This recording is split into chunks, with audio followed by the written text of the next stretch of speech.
in your presence. Here I am in total surrender to you. Here I am in submission to you. Here I am, Lord.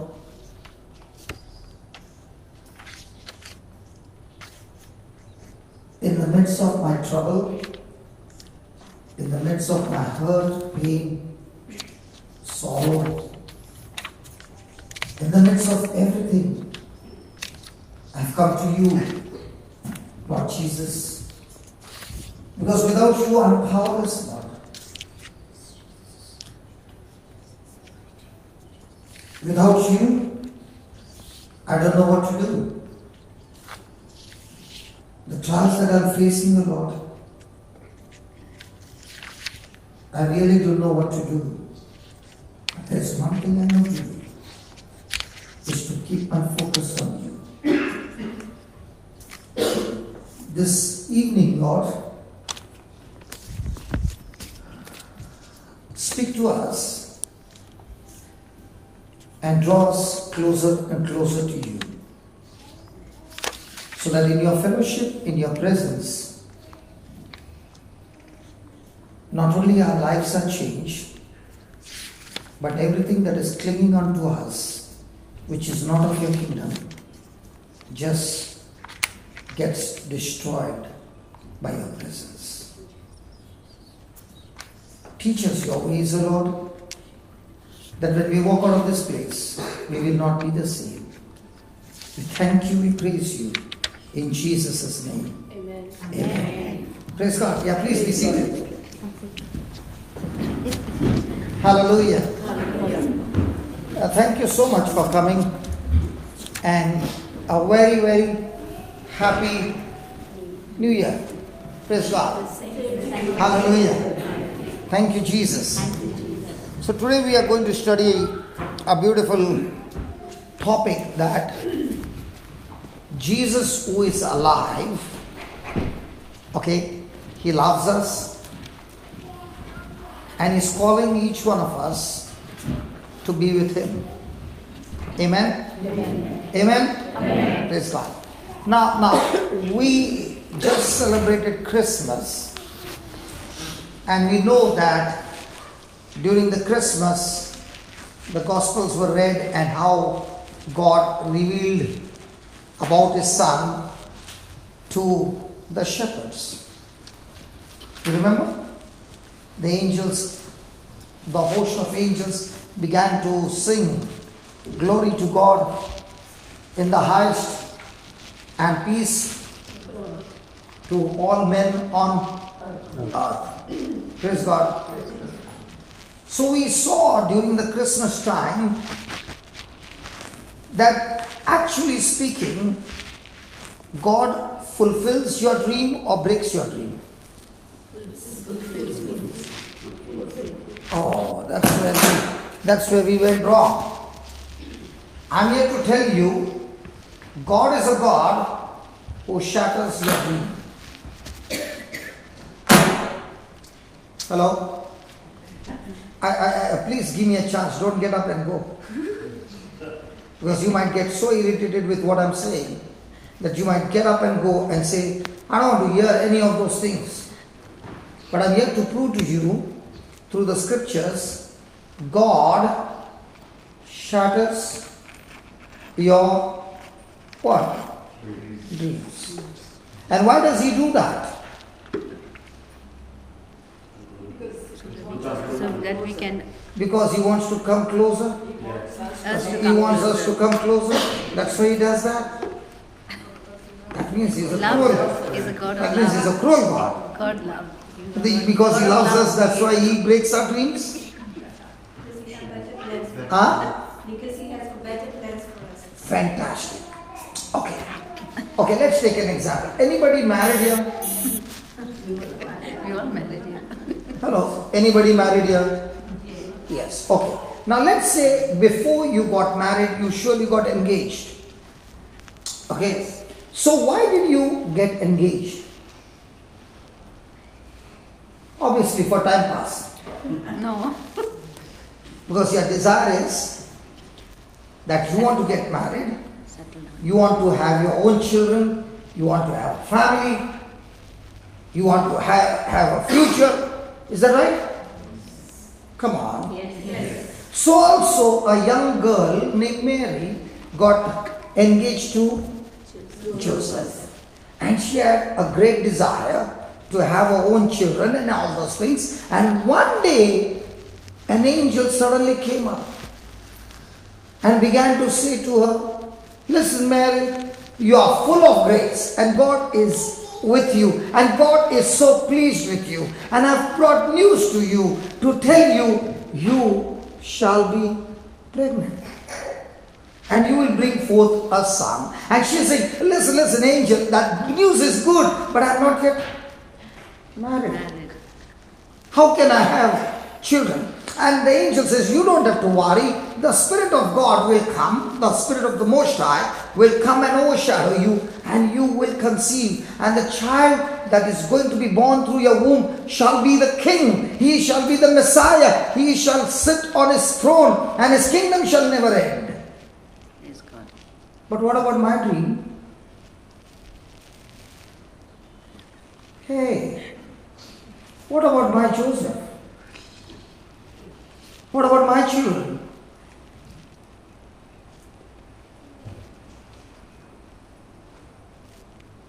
Did the angel say to her, Mary, think about it, consult with Joseph, and then let me know? No. What do you say, Mary? And what did Mary say? Let it be done unto me according to my word. So what about my word? Cancelled.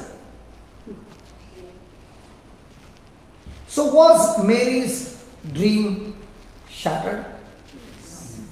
No. Now did Mary say to God, God, the dream is good, why not I get married first and then have a baby?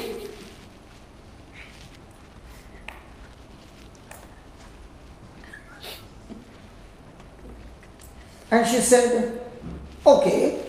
And she not only said, okay, did she tell her mama?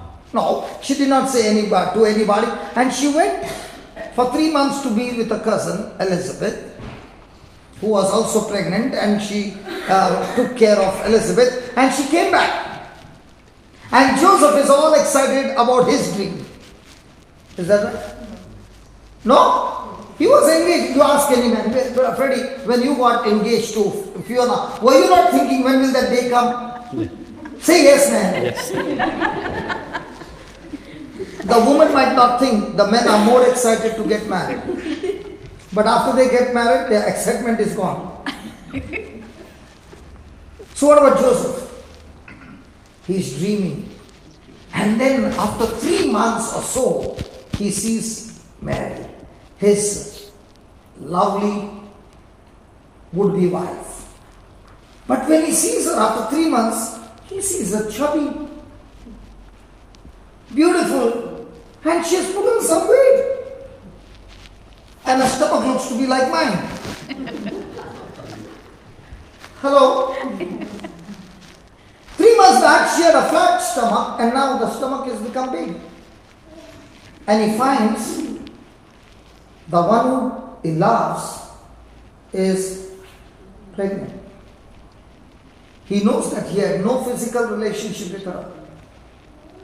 What must be running in Joseph's heart and mind when he finds the one who loves, the one whom he loves and is going to get married has betrayed him? She has a secret lover.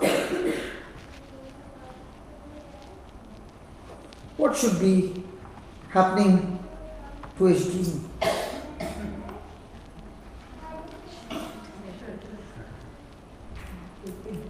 Fulfilled? Will he go into depression? Will he be angry? What would we men do if you find that the one whom you love is carrying some other man's baby? What do you name it? You're going to spoil the name of the people. To spoil the name? How will he treat Mary? You?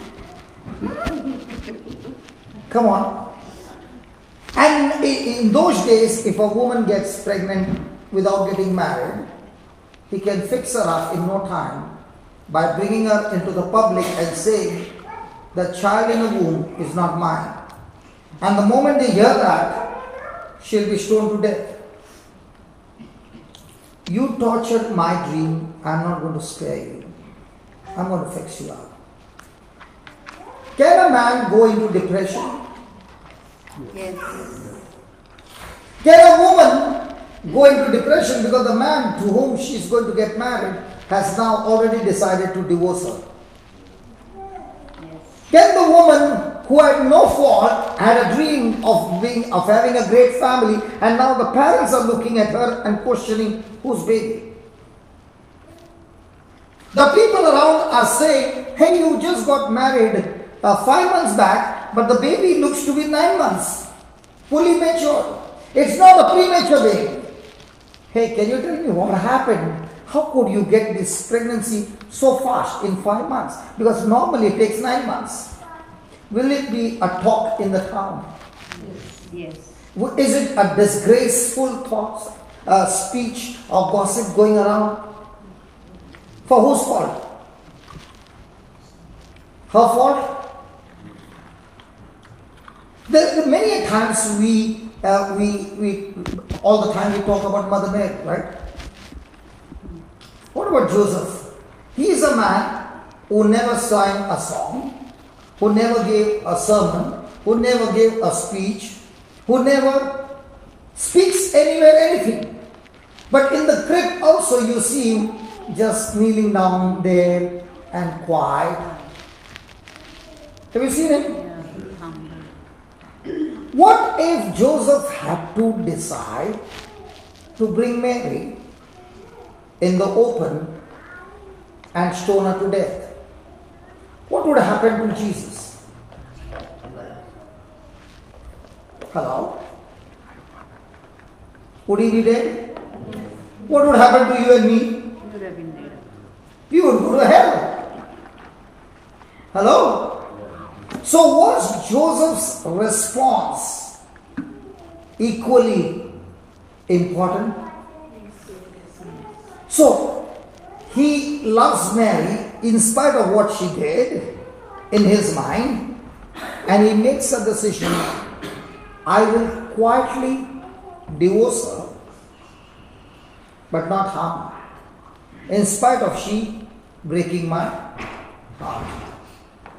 And he goes to sleep, and an angel of the Lord comes to him in a dream and tells him, the baby that she's carrying is holy. Take Mary as your wife. How many of us would believe a dream? Hello? Did he go for counseling? I'm asking you, come on, talk to me. No. Was his dream shattered? Yes. Was Mary's dream shattered? Yes. It is only when our dreams get shattered and we turn to God and respond God's way, God's dreams are fulfilled in our life. Praise God. Hallelujah. Hallelujah. Whose dreams would be better? God's or mine? Then when your dreams get shattered, why do you go into depression? Hello? Because we believe my desires and my dreams were the best. Hallelujah. So does Joseph take her home by getting married to her? Yeah. Now is he a husband? Yes. So does he have a right over her body? So does he have any physical relationship with her? So what kind of a man is Joseph? His dreams got shattered. He got married to this woman, and yet he cannot even have a physical relationship by which he can have his own children. What kind of dream is that? What kind of relationship is that? But yet, because he loves God, he still responds to God in submission. So did Joseph's response affect Mary? Yeah. Did it affect Jesus? Yeah. Does it affect you and me? Absolutely. So also in our life, when our dreams are shattered for no reason, and you respond in anger and bitterness, will God's dream ever come to surface? Hello? If you look into the Bible, you will find every hero in the Bible had dreams, and those dreams were shattered. Joseph had a dream that he would be a great man, and that dream was shattered by his own brothers who sold him as a slave. But when he was sold as a slave, even though his dream was shattered, did he respond in bitterness, in unforgiveness, and in anger towards his brothers, or did he still operate in love?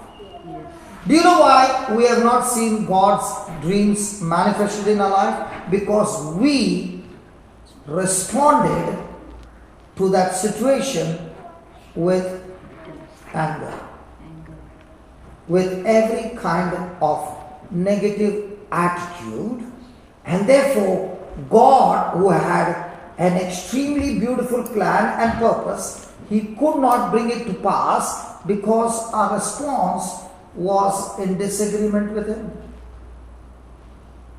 Are you going through some situations where your dreams have been shattered? Yeah, surely. And they have been shattered for a purpose. Because what God has for you is beyond your imagination. And all that he wants you to do is that can you trust him and walk with him in that relationship, and in due season he will unfold the plan. Amen. Praise God. When I went through my crisis and my dreams were shattered, I was a businessman doing very good in my business, till a time came that I lost everything in my business, and I came on the street and it looked like my whole future has gone. It looked to my wife that my husband is gone crazy. He has lost his memory. There's no future. He is going to be a vegetable at home. There's absolutely no future. But because she responded God's way, she brought me to church.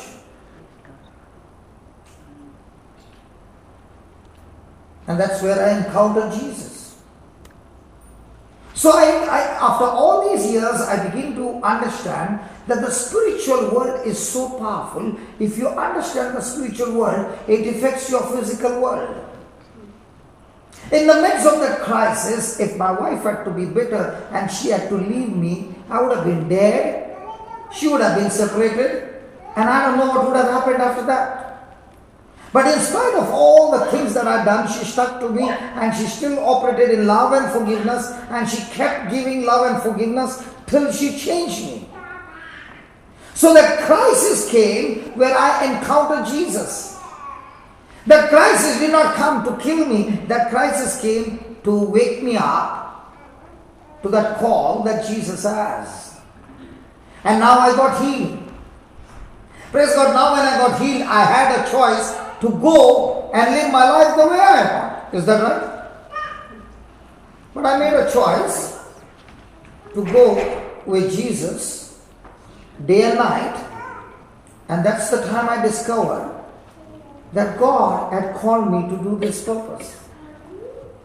Hallelujah. Hallelujah. Hallelujah. Hallelujah. And I saw every time my dream got shattered, there was another dream that took that place of the shattered dream, and it was not only good, it was extremely good, because it not only affected me and my family, it affected the family of this world. Are you going through some crisis, my friend? And if you're going through some crisis, I've come with the good news in this new year that that crisis is not meant to kill you. That crisis is meant to change the direction of your life. Amen. Let me give you some more dreams so that you understand the heroes in the Bible.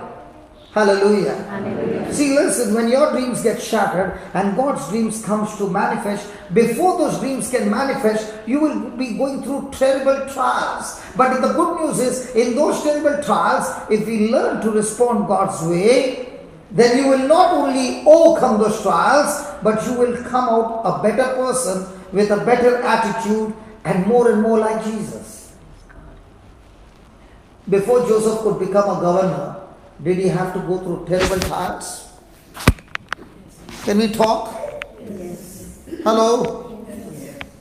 Did he have to go through terrible trials? Yes. Did he become a better person?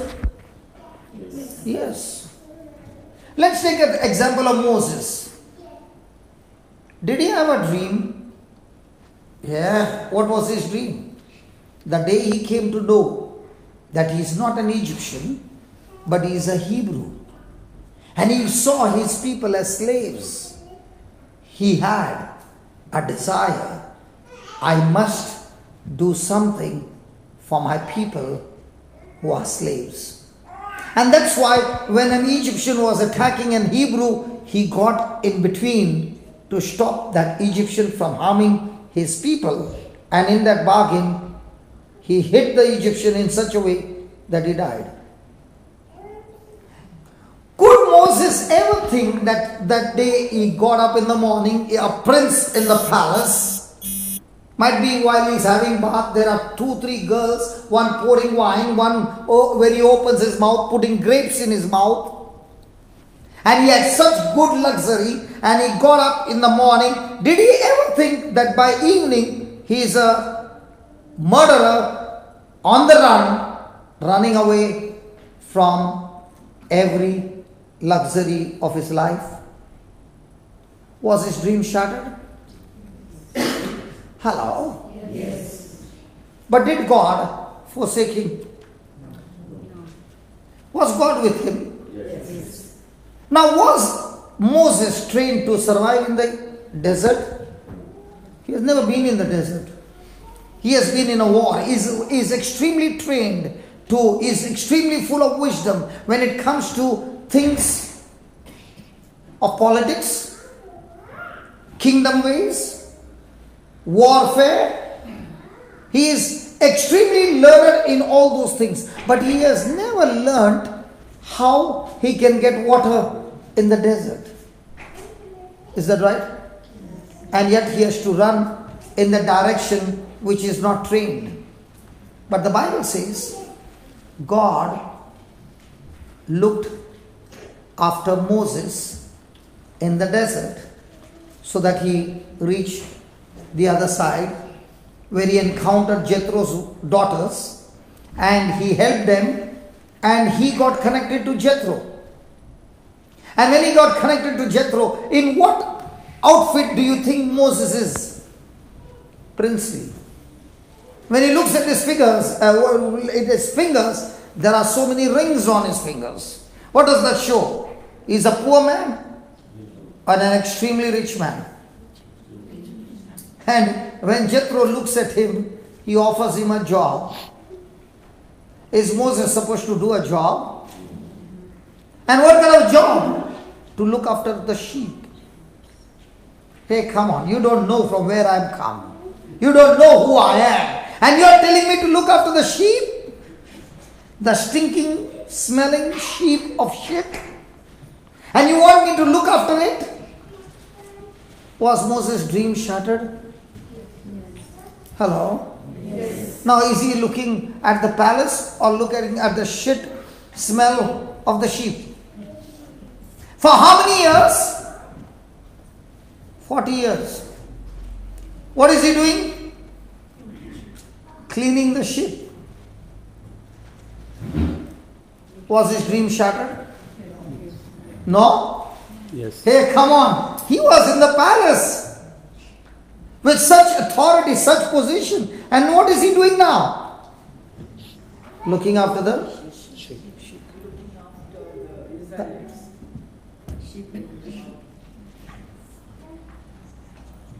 40 years, what was he doing with Jethro? Looking after his sheep. How old are you?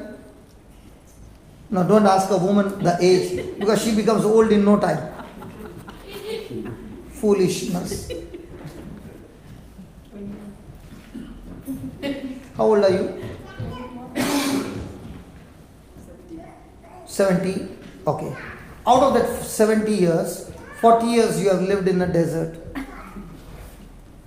Can you understand now the long span? And those 40 years, he would have remembered Egypt so many times. Does it look like he has got a future? It looks like he's going to die in the desert and there's no future. But when Moses is well trained in the desert, is it God revealing himself to Moses? Come on. Come on. Can we study that? I like that. Can we study that? You got a mic? Only one mic? Yeah, there is. Yeah, good. Open your Bible to Exodus chapter 3.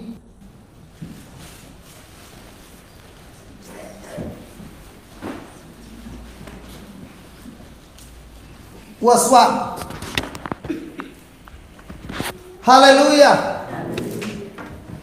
Hallelujah. Hallelujah. Thank you, Jesus. Thank you, Jesus. Oh, it's there on the screen. Exodus 3 verse 1. Shall we read it together? Hello, shall we read it together? Yes. Now Moses kept the flock of Jethro, his father-in-law, the priest of Midian, and he led the flock to the backside of the desert and came to the mountain of God, even to Horeb. So this he did for how many years?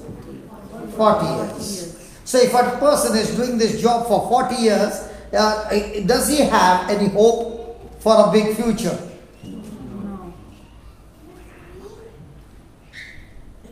Then, and the angel of the Lord appeared unto him in a flame of fire out of the midst of a bush, and he looked, and behold, the bush burnt with fire, and the bush was not consumed.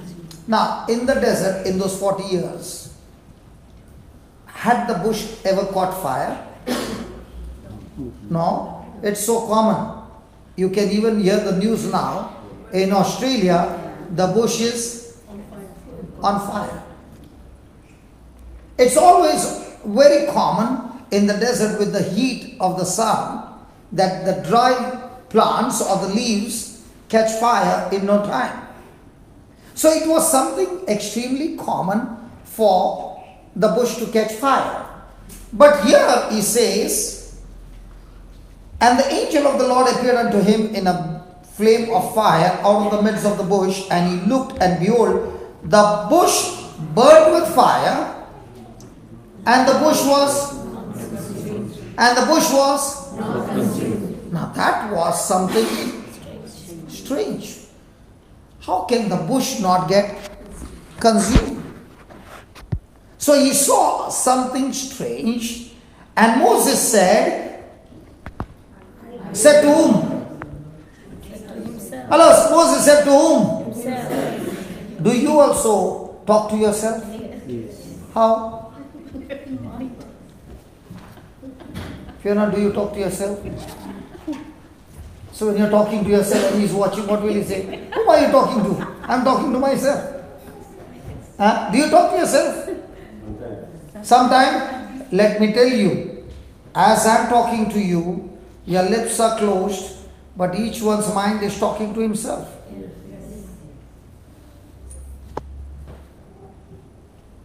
When the boss is screaming in the office, you're looking at him and smiling, but you're talking to him yourself, how much gali you can give him.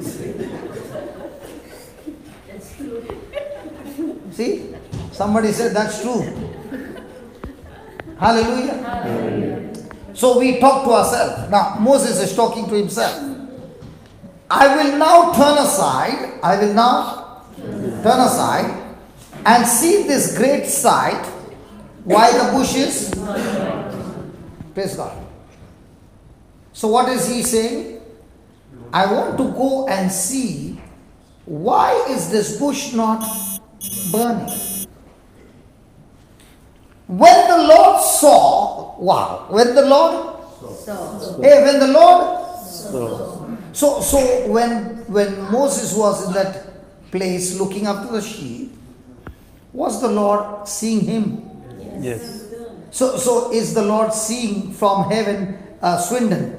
Yes. Is he seeing you? Yes. Is your photograph right before his eyes? Yes. So when you are talking to yourself, is he seeing what are you talking? But can the boss know what you're saying? No. But is God knowing what you're saying? Yes. Good. So when the Lord saw that he turned aside to see, God, what? Called. What if Moses had not turned aside to see the bush, but he kept looking at the sheep? Would God call him? How many times in your life, in the midst of crisis, in the midst of service, you saw a burning bush which was supernatural?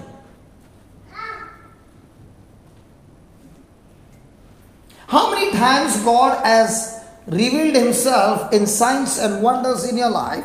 He answered your prayer. He gave you your heart's desire, and you saw his hand over there, because you knew it could not have been in your favor without God's hand, and you experienced that, and then you left everything and you began to focus on that burning bush that God showed you. Do we do that?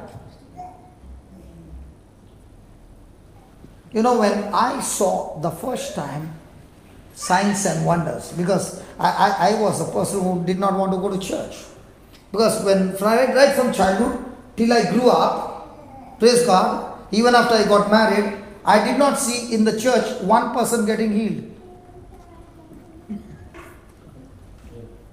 Hello? Yes. Hello? But when I was taken to a place where the retreat was going on, I saw a person with crutches get up and walk. Now was that for me the burning bush? Are you understand what I'm saying? And when I saw with my eyes, I began to cry. God is my witness.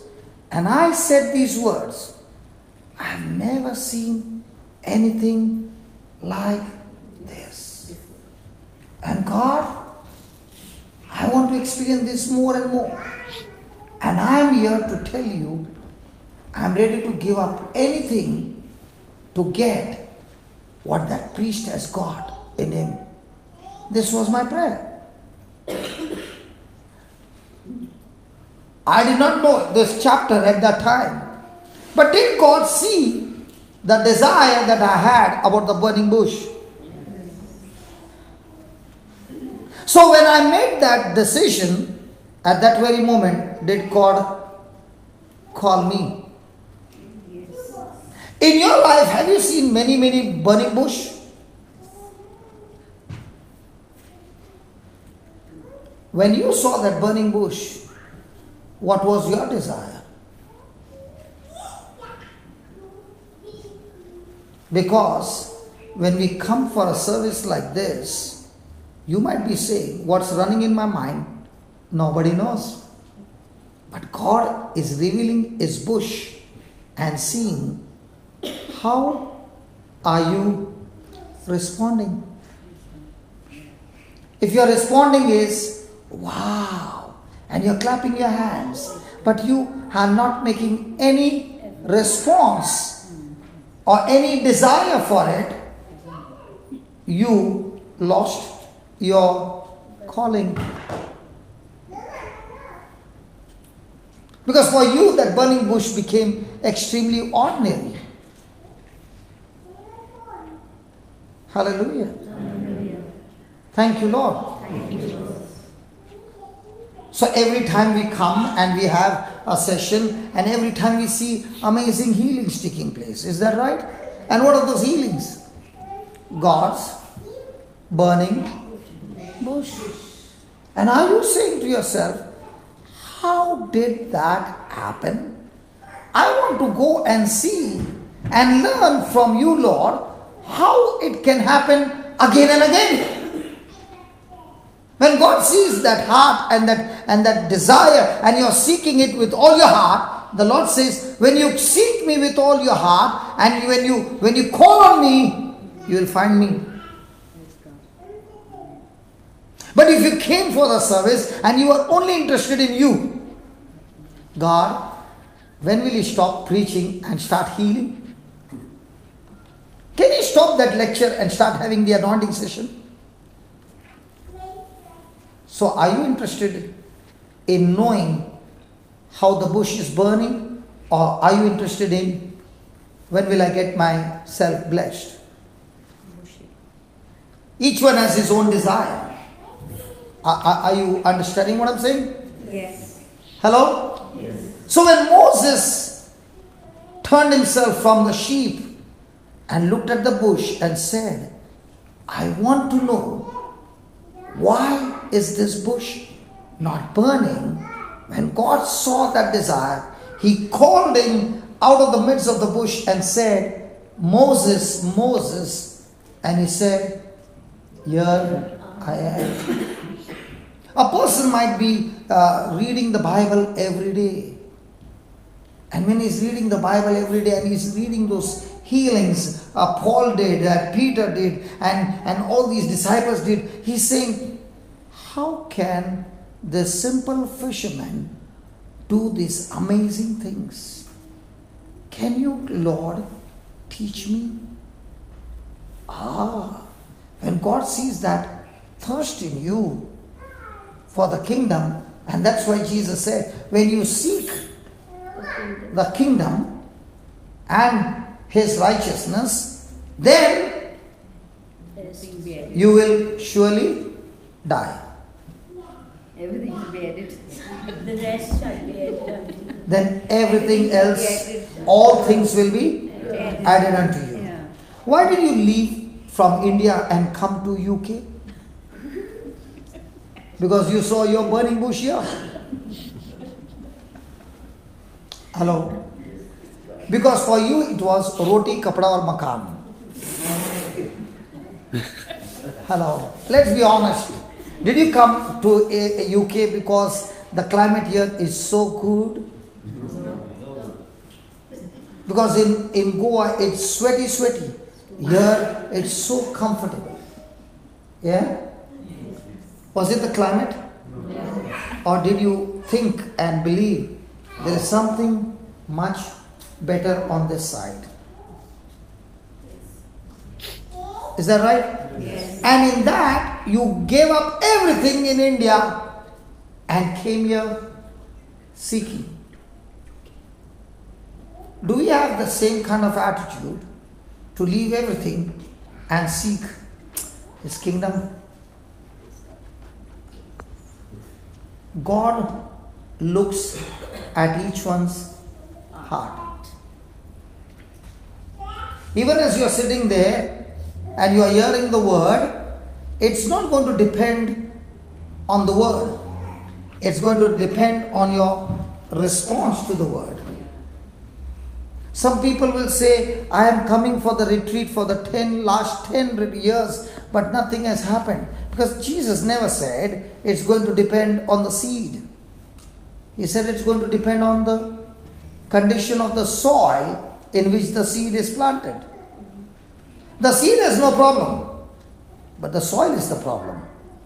Did he give us the parable of the sower and the seed? Was the problem with the seed? Or was the problem with the heart?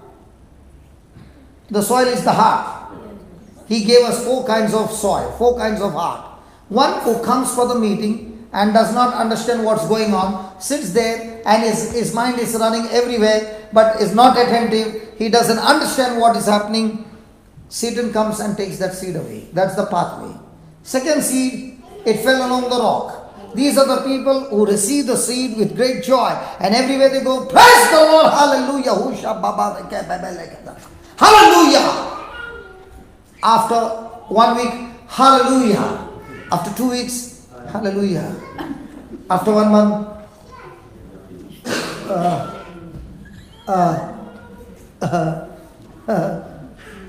why does that happen? Jesus says, these people receive the word with great joy, but when opposition comes, persecution comes, trouble comes on account of the word, they get quickly offended.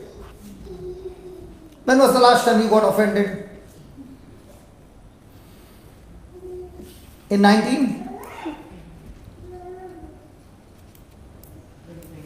Or even today? Hello? Do you get offended quickly? So the soil is very bad. You will not see harvest.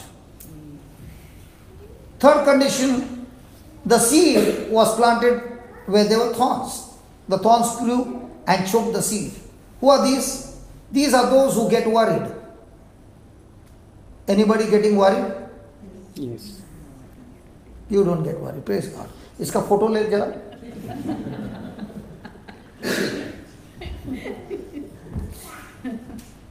So the devil will try first to stop you from getting God's promises so that you get into worry.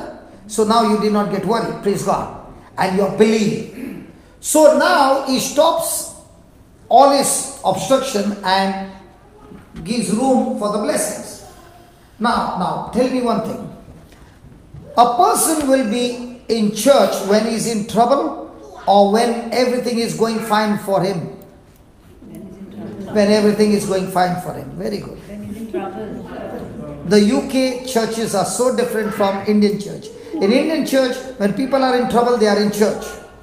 In UK, when people get blessed, they are in church. Yeah? So the enemy will try first to stop you from getting the blessing so that you get anxious. But you are not getting anxious. You are not getting offended. You are standing on the word. And now the blessings show up. Do you know which is the dangerous time in a Christian life? The day your prayers get answered. Because when your prayers get answered, the blessing is so strong and you are enjoying the blessing that you tend to forget the blessing. So the Lord says, the thorns are those who are in worry or who enjoy the blessings, the pleasure, and 3, who cling on to that sin from which they were delivered. Praise God. Do we fall into this category? And the 4th are those who receive the seed with faith and then with patience, endurance, perseverance, they bring the harvest into manifestation. So out of 4, only 1. So out of the multiple crowd that was there, what Jesus was telling his disciples, only a handful will be bringing the harvest. So when you look at Moses over here, does it look like his heart condition is excellent?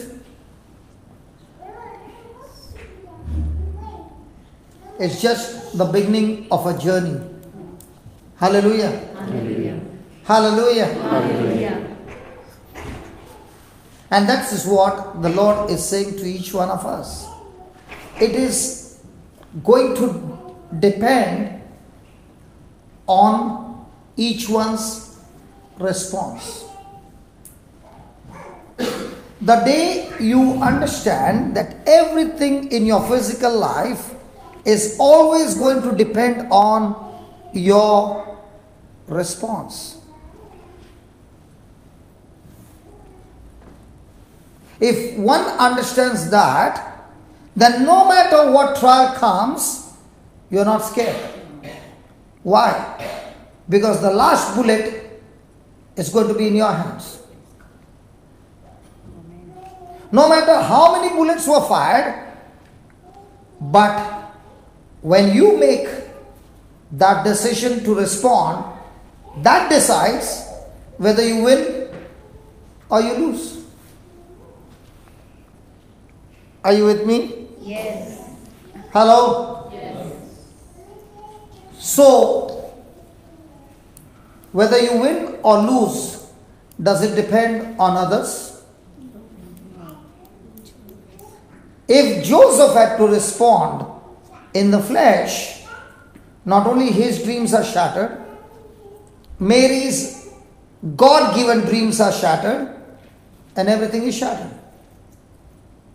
So every day we have continuous series of responses. I can respond or I can react.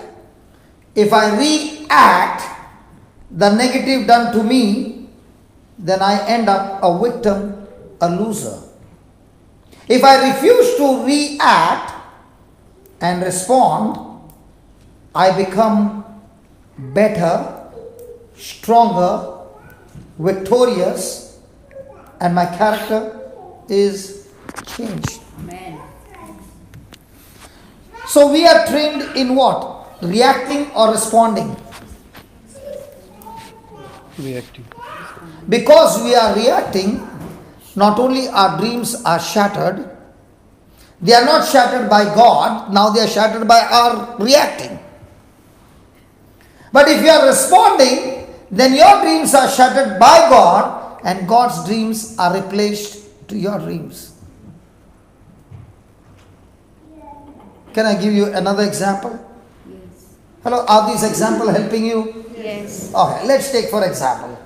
There's a man who is a murderer and he's been going around killing people. His name is Saul. And he's going around killing Christians after Christians, and now he's on his way to Damascus with new orders to kill those people over there who are believers.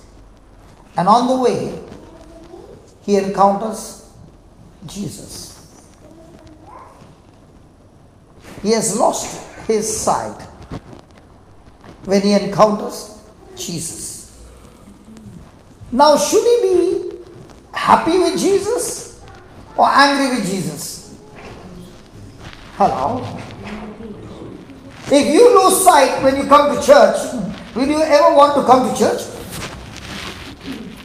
If you were blind and you got sight, you want to come to church. You had sight, but when you after the service or in between the service, you lost your sight. Do you want to come to church? Can we talk, please? Yes. Do you want to come to church? But what is Saul doing those 3 days when he encounters Jesus? 3 days he did not eat food. 3 days he did not drink. 3 days he was praying for his sight.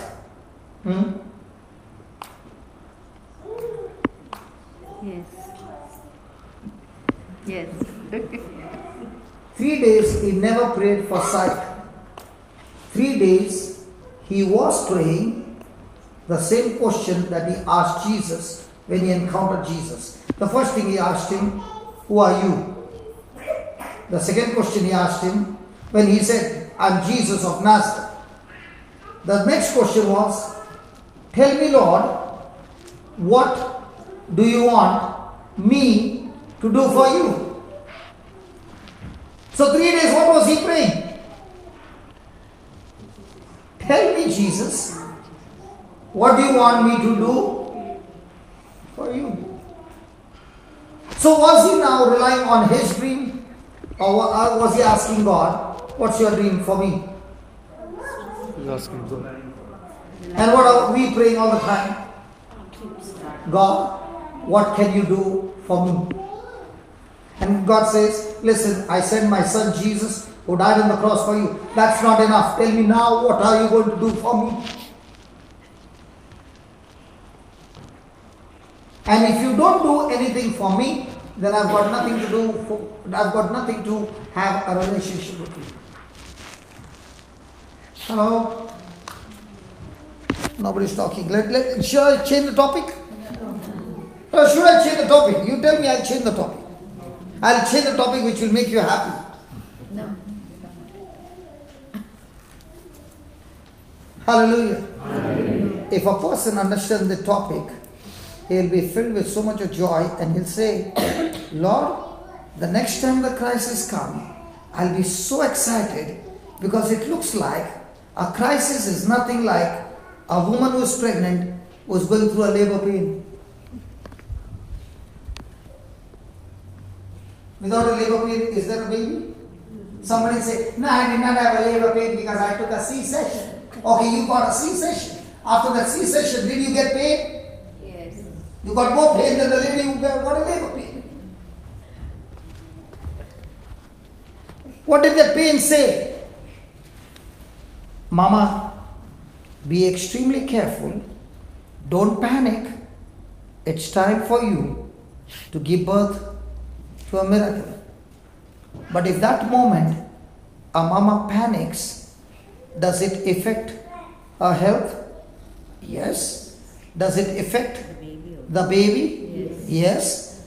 Does the baby get into complications? Yes. So is it all going to depend on response? Yes. And that's why the Lord is saying, He loves you so much, He wants you to respond and not react. Praise God.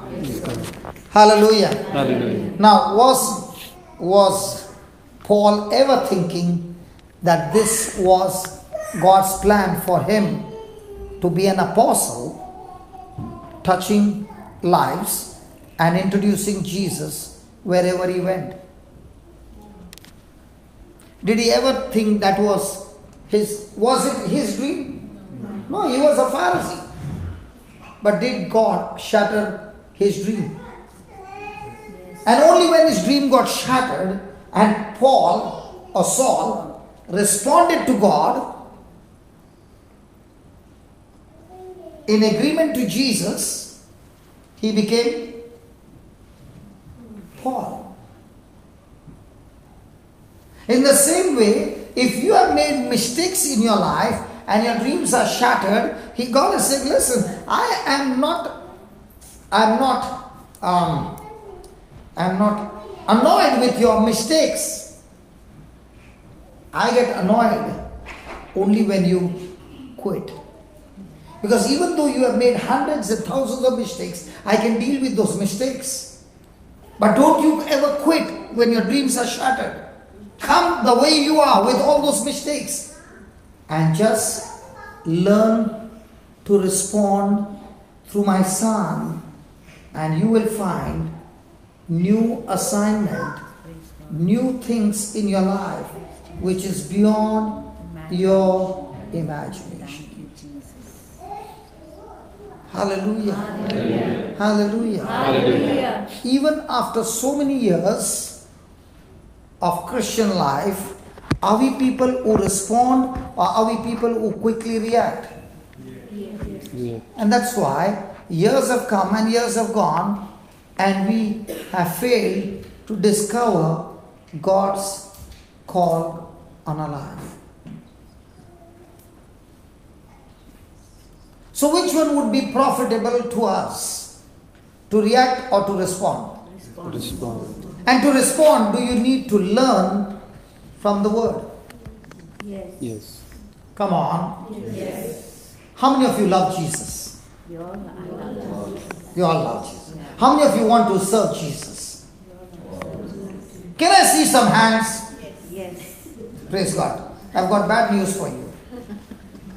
Those who are seated here and are saying, I want to serve Jesus, it's extremely bad news. Do you want to serve Jesus with praise and worship? She's smiling. She's saying, whenever he comes, he confuses me and goes. Okay, let me ask the spouse. Do you love to serve Jesus with your music? Huh? Yes or no? Yes. Learn from him. Now, do you want to serve Jesus with your singing? Yes. Yeah. So she's so much responding, whatever my husband responds, I'll do the same. What about you, Fiona? Yes. Ready? Yes. Yes. What about you, Celine? Praise God. Now, if I'm going to open my mouth, will you throw me out? Promise? Because we have not understood the truth. I am asking you a simple question. Do you want to serve God? Yes or no? Yes. You went wrong. Let me listen. Please don't shut your mind. Give me a chance to prove. Okay? Now, did Jesus say, I have come to serve? Okay, give me Mark 10:45. Let's read it.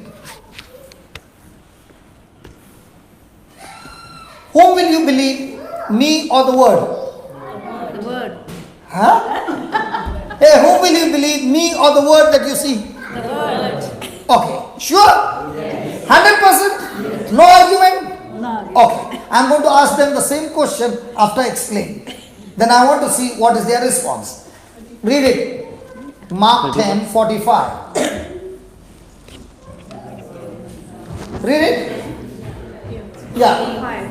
For even... Son of Man. Hey, hold on. Go. If you read so fast, how will you understand? Even the Son of Man came Not to be ministered. not to be ministered, means not to be served, To be served.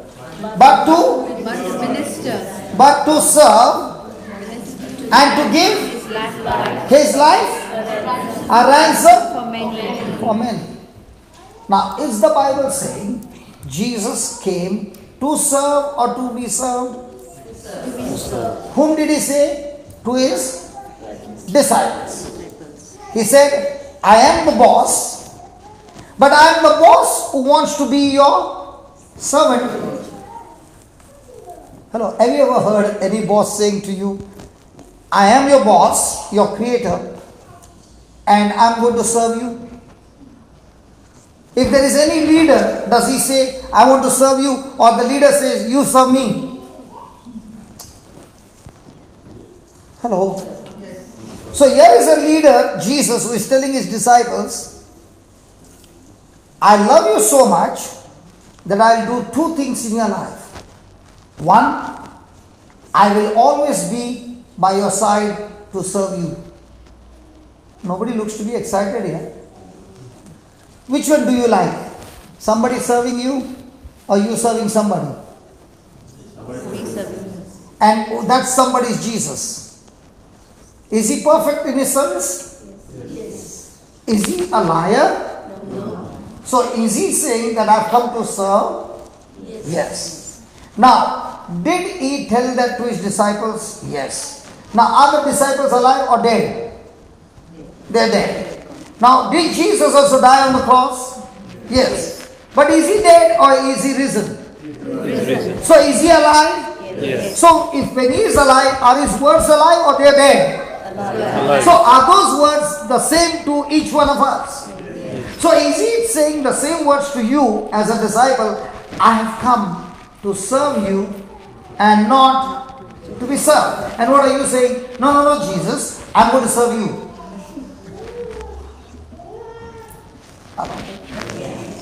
Now, how is he going to serve me? He's going to serve me through his work. Let me give you an example. Supposing Fiona and I are hardcore enemies. The moment I see her, I get into rage and I cannot control. So I come for a service and the preacher is saying, love your enemies. So when he says love your enemies, whom do I see? Fiona. Is Fiona there? No. Is she there in my mind? Yes. So all those galis and everything, just an example. Tonight, am I staying at your place? Oh my God. We'll change. We'll sell it. Is it okay? Okay. So my mind is full of what? Bitterness towards fear. But now the Lord says, love your enemies. Can I love her? No. So Jesus is saying, I am with you at your service to give you so much of love and suck that poison out of you that you will be able to love her not with your strength but with my strength, because I who is serving you is not outside you, I am dwelling inside you. Praise God. Praise. So now the question is, am I going to take his service or am I going to do what I want? So do we take his service? So if we are taking his service, will we be reacting or responding? Responding. So in our life, when we react, did we take his service or did we take our own service? Because our own service is all about how we got trained in the Word. Now when we receive the Word of God, that Word of God is challenging us to change our thinking. Praise God. That's why many a times it so happens that there might be a person in Swindon who is all the time drinking and falling on the street, and you have been seeing him. Okay? And then a preacher comes from somewhere else and he begins to preach. And then this drunkard also comes and sits there. And then he says, anybody who wants to surrender his life to Jesus, come and give your life to Jesus. Come and the Lord is going to change your life. So the drunkard gets up and goes. And he's still shaking. Now, what must be happening to the preacher when he sees him? He says, very good. You want to give your life to Jesus? Very good. And he says, okay, open your mouth and say, Jesus Christ is my Lord. So when he says, Jesus Christ is my Lord, all those who are sitting in the church is saying what? Alcohol is his Lord. Yeah.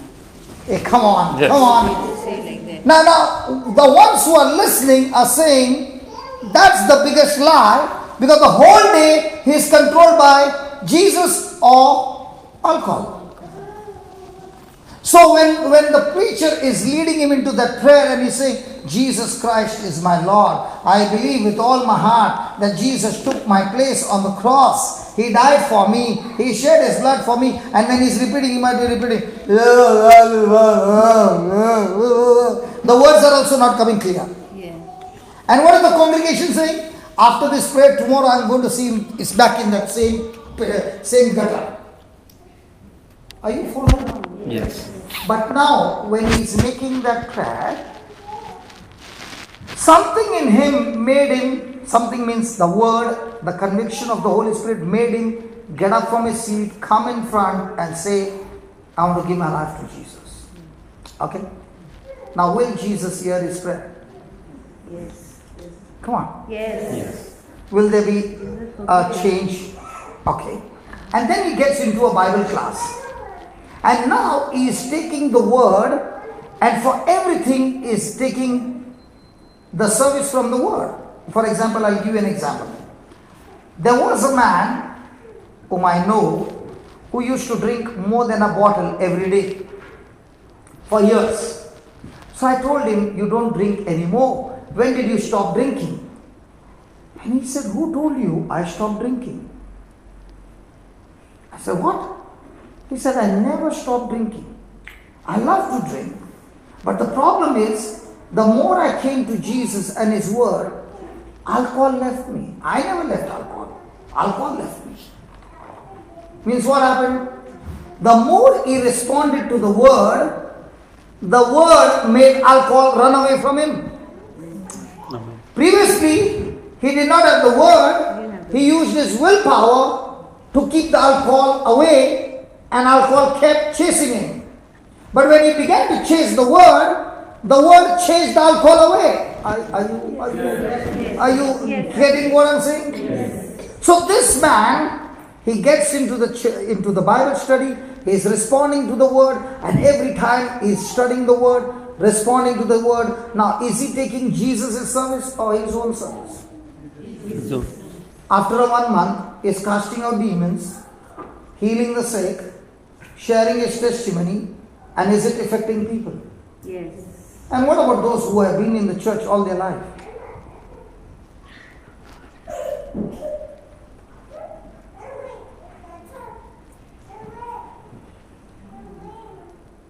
Are they being served by Jesus, or are they being served by their own self-righteousness? And that's why they don't see any power. You might be in the church all your life and still not experience power. And you might be a person whole life in the church and taking the service of Jesus through his word and experiencing amazing things happening in your life every day. So how many of us react and how many of us respond? So when you are responding in agreement to what Jesus said in his word. So you are taking whose service? Word service. Is the word alive? Yes. Is the word full of action? Yes. Is the word full of power? Yes. Is the word full of energy? Yes. Is the word full of effect? Yes. Is the word full of power to operate you? Yes. Yes. So whose help are you taking? The Lord's. That's why Paul was excited in the times of trials and weaknesses, because he said, I found the secret that when I'm weak, God's grace in me makes me strong. So who is serving whom? Grace is serving Paul, and therefore Paul is victorious. Hello? When you face a trial, do you get depressed or do you get excited? If you get depressed, means you are going to fight this trial on your strength. But when you see the same trial, you are excited because you are saying, Jesus, it's time for you to serve me. Are you understanding? Yes. So if you got the best person who has never failed and who is willing to serve you, are you now going to be depressed, or are you going to depend on him? Depend on him. So now, do you want to serve God? You still want to serve Jesus? Or is Jesus going to serve you? So now, do you want to serve Jesus with your vocal cords?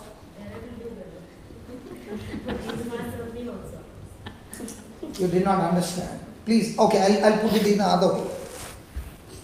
Let's say I call some people whom I'm going to call, okay, for some healing. Now, am I going to heal those people, or am I going to believe that Jesus, who has given me his word, in that word that I believe, is going to heal this person? Yes. Yes. His word. The word. So am I sweating to heal anybody? No. That's why you will see me so many times. I don't lay hands. I call somebody who has never prayed before and tell him, come on, lay your hands and I'll give you the word. So when I'm asking that person to speak the word, now who is serving whom? Jesus is the word, is serving through that person, and the person gets healed. Are you understanding? Yes. So can I boast I went and healed? No. But can I boast Jesus healed? Yeah. Are you following? Yes. So if you understand that Jesus is at your service all the time, are you going to be depressed, anxious, worried, or are you going to be excited all the time?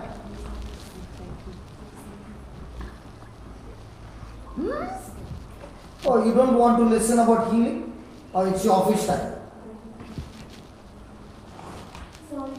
No, I understand. No, see, listen. Even though you had office time and you came for, let's say, 10 minutes.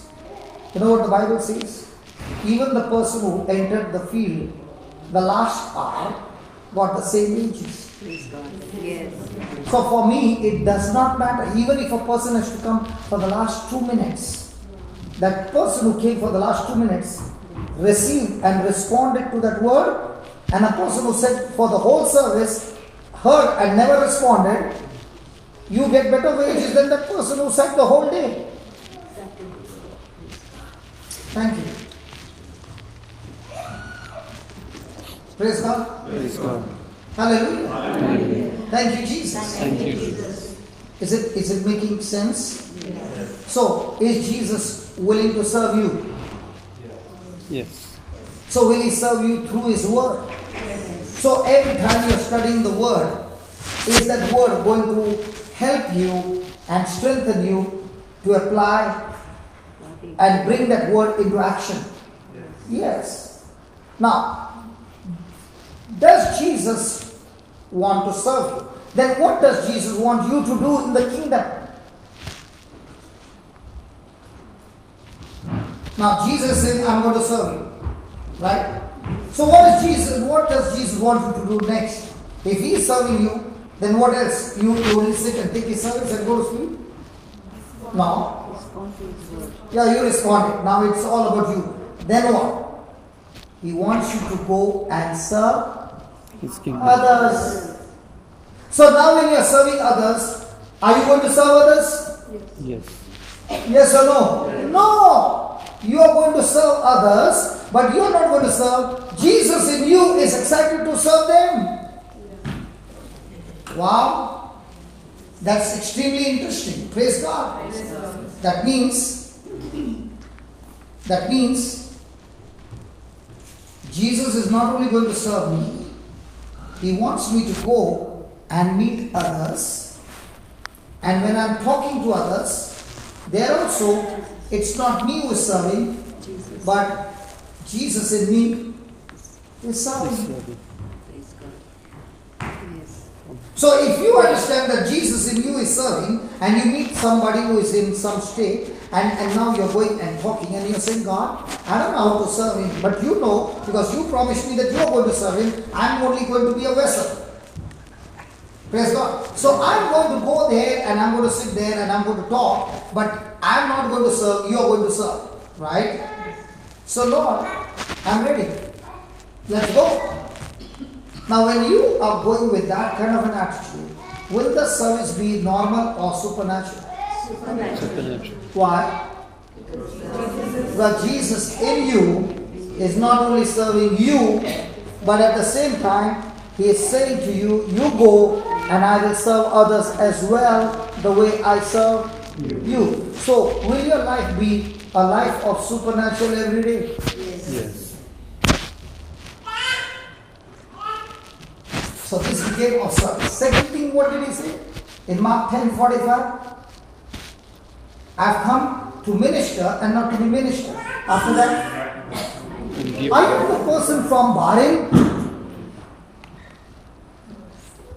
I'm thinking, you know what, the problem with us is when we see you people from Philippines, they all look same. And I'm saying, Lord, I've seen this girl. I don't remember where, but I know I've seen her. Is that right? Now, when we encountered in Bahrain for the first time, 11 years back, okay, and you got that fire come on you. Now that day, was it me or the Lord in me who fixed you up? Then after that, you got into a relationship with Jesus. Okay? And then you became like a greedy person for the Word of God. Not greedy would be a small word. Extremely like a, what do you call it? Extreme wild eating the Word. Did the Word change you or you change yourself? And then when the Word changed you, could you sit inside the church or now you began to go everywhere and tell everybody? That's why we are here.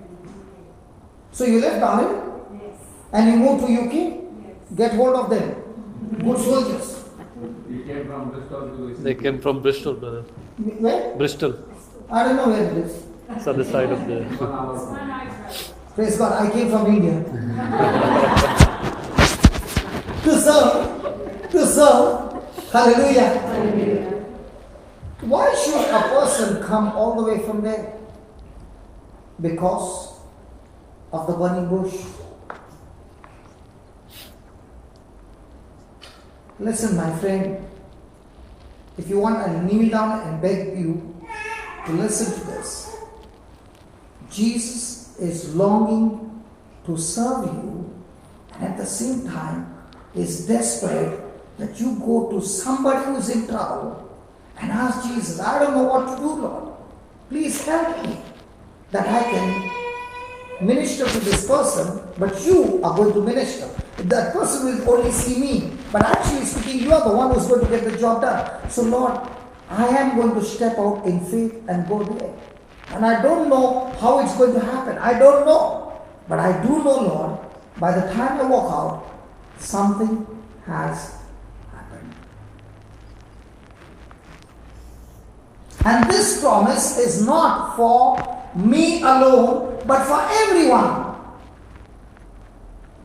Today I was sitting with Samuel and he said he works in a Japanese, Japanese, what do you call it? Kusei, or what do you call it? Yeah, something Japanese. So he said he was in a catering college. And then he got a job in a Japanese, this. Yeah. So then I said to him, where did you learn more? He said, I became an expert when I went to work in that Japanese cuisine. But what about the college? The college gave me theory, but I learned practical in a restaurant. Do you find Jesus teaching his disciples in a classroom like this? He always taught them on a job. Is that right? Yes. How many of us, honestly, after listening to all this, go out on a job with Jesus and say, Jesus, there is a next door person who is a drunkard, the next door person who is sick, and I'm going to take this job, I'm going to go there and talk to that person, and I don't know what I'm going to talk, but I'm going to go there and you're going to talk out of my mouth. If you go somewhere and you don't know anything, you are at the best. Why? Because you're going to depend on Jesus more than ever.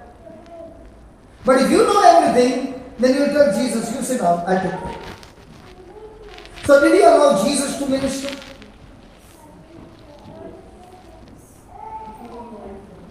But if a person, all the moment, even if he knows, he's saying, Jesus, you are in me, let's go and do the job. Now, will that person see results every day? Yes. Will he be excited every day? Yes. And that's what I'm excited every day. Hallelujah. Hallelujah. That's one thing. What's the second thing that he says? And to give his life. Or ransom. No, 45. I'm not on the 46. Come on. And to I've come to minister and not to be ministered. and to give his and life. to give His life. to give my life, to save life by giving my life. Okay. So is Jesus promising his disciples that he came to give life a ransom? A ransom means a substitute. A ransom means somebody kidnapped Fiona and they sent a letter to the family, I got your daughter with me. Pay so much money, we'll give your daughter back. Now whose daughter did she's theirs or the parents? Parents. But who is having hold on her now? They. She is in captivity. So the parents love her. They sell off everything and give the money. And with that money, she is released from that captivity. It's called as ransom. So Jesus is saying, I've come to give my life a ransom. The payment to set you free. So, was it Jesus' mission? One, to serve you. Two, to save you. Both. Yeah. The first one, Servant. to serve you. Second one, follow? Now, is that mission changed or is it still the same? Now, is Jesus also promising you that He will never leave you nor forsake you? So, is He with you? Yes. Hello, is He with you? Yes. But the question is, are you with Him?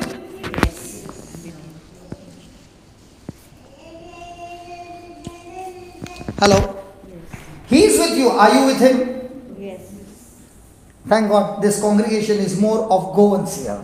So I can explain more better. Praise God. Let's take, for example, your husband is watching a football match and his favorite team is playing. And you are very beautifully dressed up with all the colors and everything, and you look extremely beautiful. And you are standing side of the TV. My question to you is, where is your husband looking at? The game. With such confidence they are saying, man. Interesting game. He's watching. He's not even looking at you. And now the ball has come close to the opposite team and there's a chance for a goal. Now, is he getting up from his seat? Yes. Is he going closer to the TV or closer to you? Closer to TV. And now when the goal has been hit, now is he jumping with you or jumping alone? Alone with it. And at that time, the baby is also crying, calling, Daddy, Daddy. Can you hear him? Can you hear him? How come all these answers you are giving, right, with all experience? Hello? Is he on the ground or in his room? Physically he's in the room, but it looks like he's on the... It looks like he's also one of those players. Yeah. Why is it happening like that? Huh? He's gone psycho. Excitement? Because his mind is full of football. Is that right? Yes. Is our mind full of Jesus? When you are in the midst of your crisis, is your mind full of Jesus or full of the problem? Can we talk, please? Yes. Why is you full of problem? Because you do not know that Jesus, who promised you that He will not leave you nor forsake you, is the one who has given His life as a ransom to save you. So when your mind is full of Him, will you be saved? Yes. Yes. But if your mind is full of the problem, now are you connected to Him? No. That's why we don't see the glory. So what is our fight? To get freedom from the problem or to fill our mind with Jesus? So what's the devil's job? To keep our mind full of problems. Are you understanding now? So, if He promised He will never leave us nor forsake us, is He there when I'm going through a crisis? Yes. Can I feel Him? Yes. No. When the crises are big, you can't feel Him anywhere close to you. Might be 10,000, 20,000 kilometers away from you. You can't feel Him. And that's the time. It is a time for you to get excited and keep on talking to yourself. Lord, you said you'll not leave me. And therefore, even if I can't feel you, Lord, I am 100% sure you're with me. And because you're with me, Lord, you are supposed to serve me in this crisis. So, is the person confident in that relationship or is that person on a worry zone? And if he's on a confident zone, then he is all the time seeing supernatural. Let's take some examples from the Bible. Okay? Now Paul has cast out a demon from a slave girl, for which the owners lost their business. Okay? So they caught hold of Paul and Silas and accused them falsely, beat them up with rods. Anybody from Bombay? Only one? Bombay. In Bombay local train, when a pickpocketer is caught, what happens to him? The first thing he says, give me to the police. Because he's half dead and sometimes even thrown out of the train. Exactly. So now imagine Paul and Silas has been beaten up by public. What will be his condition? Okay. And then he's been thrown into the prison where he's chained. Now what should Paul be full of? Pain. And he's in the prison waiting for a sentence to death. So his mind should be full of what? He's praising that Jesus. Huh? He's praising God. No. Normally his mind should be full of what? Worries. Fear. Pain. Anger. And Silas would have been saying, why did you cast the demon? You were doing so well. There would have been an argument. And Silas would have even said, my mama told me not to go with you. Everywhere you go, you cause trouble. Because the Bible says wherever Paul went, trouble began. Why? Because Satan went crazy. When a Christian goes with the authority of Christ, responding and allowing Jesus to serve, that person makes that place crazy. Why? Because the demons are all shrieking. Hallelujah. Hallelujah. Hallelujah. So what are they doing? Praising God. What are they doing? Worshipping God. What are they doing? Praying to God. God, please release us. Yeah? No. They are not even worried about themselves. They are only having a great time with the Lord. Did the Lord send a supernatural earthquake? Yes. In the midst of our trial, do we do the same? No. Is our mind full of Jesus? Because if our mind is full of Jesus, then the response is rejoicing. If our mind is full of worry, then our response is, which scripture should I keep on saying? Hallelujah, hallelujah. By the wounds of Jesus I'm healed, I'm healed, I'm healed. By the wounds of Jesus I'm healed. It looks like, is there a relationship or is it just speaking the scriptures? Is it believing or only speaking the scriptures? Are we understanding? Yes. Hallelujah. Hallelujah. Did God show up? Yes. Let's take another one. Shadrach, Meshach, Abednego. They have been told, if you don't bow to the idol, you'll be thrown into the furnace. What do they say? Listen, king, whether God saves us or not, we will not do that. And they are praising God. Are they looking at their death? No. Are they looking at the furnace? No. Are they still full of God? Yes. Now they are thrown into the furnace. The people who threw them died. And when they went in, what are they doing? Or praising God? Are their mind full of God? Yes. Did the fire touch them? No.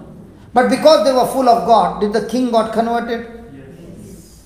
Look at Daniel. He's thrown in the pit of hungry lions. Is he full of lion or is he full of God? So when you're full of God, is God ministering to Daniel? Did he shut the mouth of the lions? So are we understanding? So every time a person's mind is full of God, then is that person in the presence of God? Yes. And if he is in the presence of God, are things going to change? Yes. All physical things are knit together through Jesus. And if you are carrying the presence of God everywhere you go, then no matter every strategy of the devil will fall apart. Is God love? Yes. Yes. So are you full, your mind is full of love? Yes. Yes. So if your mind is full of love and all negative things are happening around you, are you going to respond with love? Yes. So when you are responding with love, so love, God is love, and He has poured that love in you and you're responding with love. So when love and love come together, what happens to hate? and all the other activities of the devil. Disappear. They can't stand love. Are you following? Yes. So, can you change every situation of your life by your response? Yes. So, is it going to take practice to get out of the problem, or is it going to take practice to fill a mind with Jesus in the midst of a problem? So, problems we can see, we can feel. Jesus we can see and feel? No. So here is one place you can feel things, the other way you can't feel things. Now, which one are you going to fill your mind with? And that's going to decide the result. So in this 2020, are you willing to make a mission that in this 2020, I am going to take Jesus' service from day and night. And taking His service and experiencing Him in my life, I am going to work overtime to serve others. But when I am serving others, Jesus in me is going to serve them. Yes. And when you make this mission for 2020, by the end of the year, you will see such a big change in your life. Hallelujah. Thank you, Jesus. You will experience God's dreams and God's assignments manifested in your life. Nothing in this world will make you worry anymore. Because today the Lord wants to remind us again. He said, He will never leave you nor forsake you. He said, I give my life to save you. Now when He says save you, does that mean He wants to save you from sickness? From marriage crisis? From your children crisis? From your financial crisis? From your job crisis? From any crisis? Is He saying He is your Savior? And is He saying He is at your service 24 hours 7? Yes. So are you supposed to worry? No. Not at all. The reason we worry is because we do not trust Trust God. that word.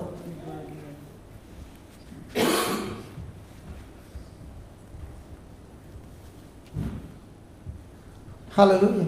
Hallelujah. In physical growth, a person grows according to the number of days, weeks, months, and years. Savya, how old is your child? Son? Going to be 1 year, right? And now is still standing in a drunken style. Next year, will he be standing in a drunken style, Baba? Are you sure? How come? How come so confident? Because physical growth depends on the number of Yes. years. Is that right? But what about spiritual growth? It never depends on the number of years. It depends on the degree of your dedication. How much are you dedicated day and night to the Word of God? That decides your what growth? Spiritual growth. And the more you are stronger in your spiritual growth, now you can face any trial in the physical, you will be victorious. Praise the Lord. So what's the challenge every day? To become stronger physical or spiritual? Spiritual. So when you're spiritually strong, are you going to be healthy physical? Yes. In every area? Praise God. Hallelujah. Thank you, Jesus.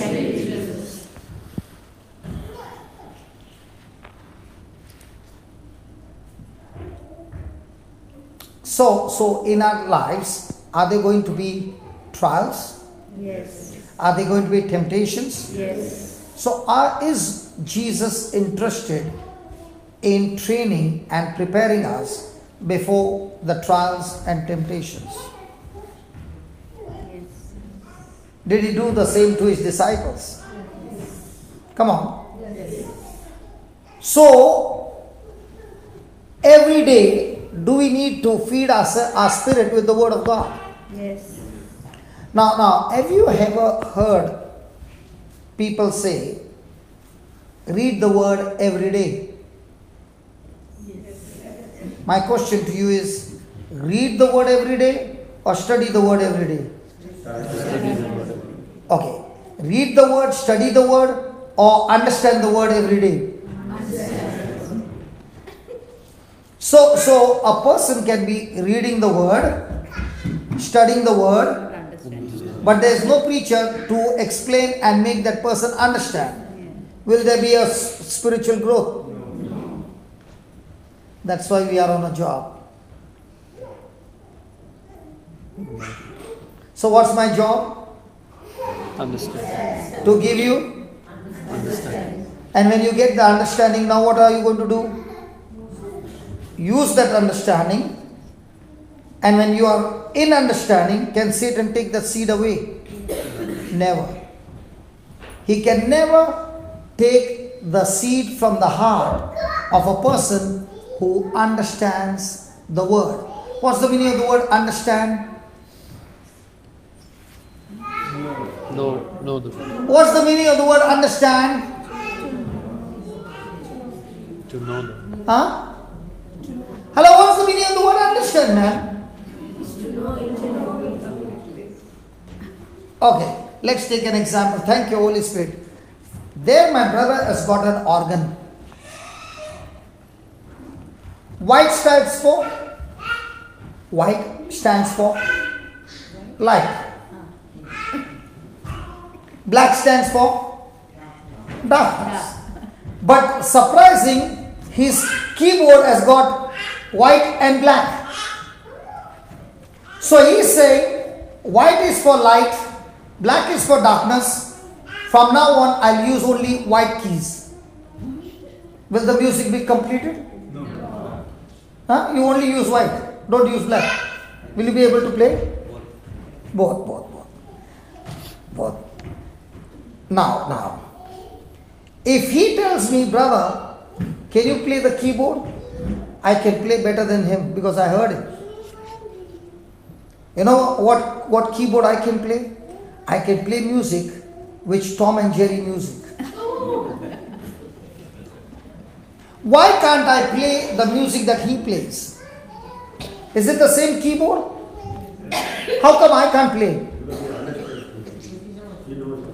Because I do not have understanding of those keys.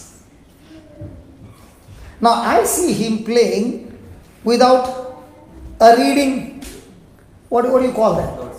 Notes. Thank you, notes. Might be he doesn't even know to read the notes. Nobody understands. Do you know the notes? Okay. But how come he's playing? He has not learned that music by heart. He understands the keys and therefore the notes, and therefore he can put them in the right order and the music comes out so good. Right? Our life is a life like a keyboard. There are white keys and there are black keys. For us, the black keys means evil. Anything negative means evil. But go and ask a mother who is going through those 9 months, negative things happening. Is she focused on those negative things or is she still focused on the baby? The baby. Can she see the baby? No. No. Can it be gas?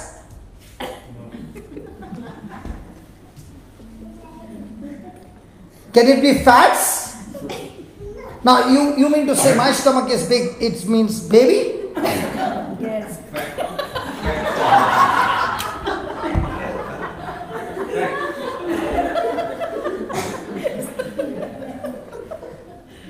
Then how come she knows that there is a baby? But even though she is going through that complication, might be vomiting, might be all that, is she still focused on the baby? Yes. Is she thinking about abortion? No. In the same way, when a person understands that this crisis that I'm going through is meant to make me strong and not bitter, he is going to use the white keys and the black keys. But in the white keys and the black keys of his life, he is going to ask Jesus to take care of those situations and learn from him to respond. And when he begins to use Jesus to respond through his word, his life becomes a music. And when people look at his life, that even though there are so many troubles around, but I still find you so joyful, so happy. I find you so different. I want to know what is the secret. Now you are able to share with others Jesus. Because before people want to hear Jesus, they want to see your lifestyle. They want to see some victories in your life which is supernatural.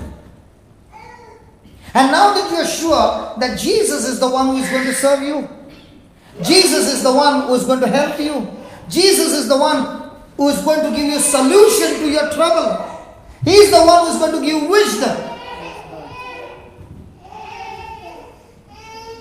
Now, when a new crisis comes, are you excited? Hello? Yes. Praise God. Hallelujah. Hallelujah. I'll give you an example that the Lord taught me through about the scriptures. When I was 11 years old, my brother took me to a swimming pool. And he showed me the swimming pool. And he told me this is 3 feet, this is 6 feet, this is 10 feet, this is 18 feet. And I was standing near 18 feet. And he told me, if at all you get into the water suddenly, and you go under the water, don't open your mouth to call for help. Water will go in. 2, don't just stay there. Do something, hit your hands and legs. You will surely come up. Surely you will come up. And when you come up, don't stop what you did underwater. Continue to do that. Do you understand? He asked me. I said, yeah. Before I could say, yeah, I was underwater. I remembered what he said, and I did my best. And I did come to the surface, and I saw him. When I saw him, what did I do? I started calling for help. And what happened to my hand? My hand which was supposed to hit, I'm stretching my hand for him. So where did I go? Inside. Was my mouth open? Did water go in? Now, am I comfortable? So when I went in, did I remember his advice? I did it again. Again I came up. What did I do? The same thing. Again I went in. Again I did. 3 times I came up. The 3rd time when I went in, I tried my best. There was no strength, and I gave up. That's the time my brother came and brought me out. And when he brought me out, the first thing he said, I told you not to open your mouth, but concentrate on hitting your hands and legs, and you stopped. Then he said, sit down here and watch me. And he dived into the water and took a big round and came back. And then he asked me, do you want to go home or do you want to go into the water again? What would you say? I said to myself, he is my brother who came from the same womb. And if he is enjoying that water, all I have to do is learn the trick, and I can also enjoy the water. And I said, I am ready. Throw me again. And again I went underwater and made the same mistake. He brought me out and said, watch me again. And he went, took around and came back and asked me the same question. Shall we go home or you want to go into the water? I said, I want to go into the water. Third time, I made the same mistake. And he did the same. Fourth time, he came and asked, what do you want to do? Go home or get into the water? I said, I want to get into the water, but I'm sure I don't have the strength anymore. He said, okay, let's go home.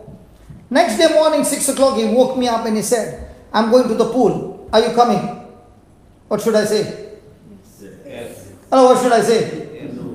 No? Yes? Yes? No? I said yes. And the second day, he began to teach me how to get out of fear of water.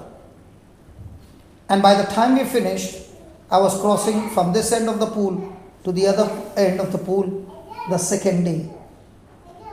And the same person, by the time I reached 33, I was swimming every day 5 kilometers non-stop.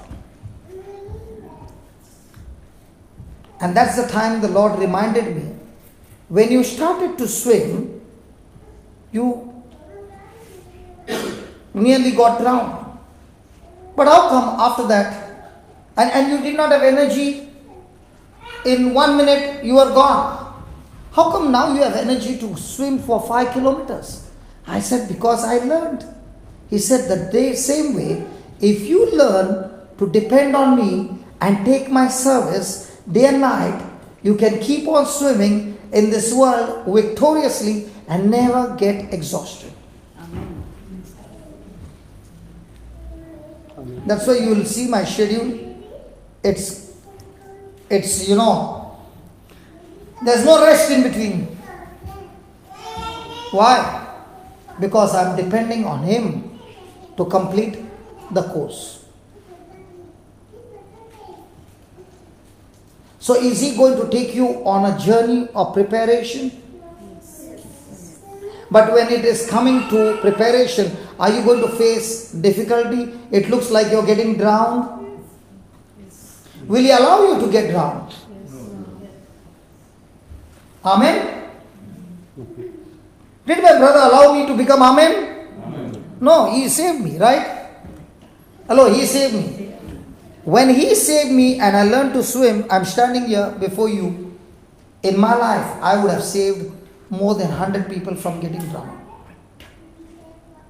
More than 100 people. Why? Because by now, I learned the technique to swim. In the same way, the Word of God teaches you the technique to live victorious in this world through Jesus. If I can give you another example, how many of you know cycling? My God, गोवंश में सब डरपोक लगे रे. If I had to ask in Bombay, सब कहाँ ऊपर जाता है? गोवंश एकदम डरपोक लोग हैं. How many of you know cycling? I know. What about you? No, Did you ever try?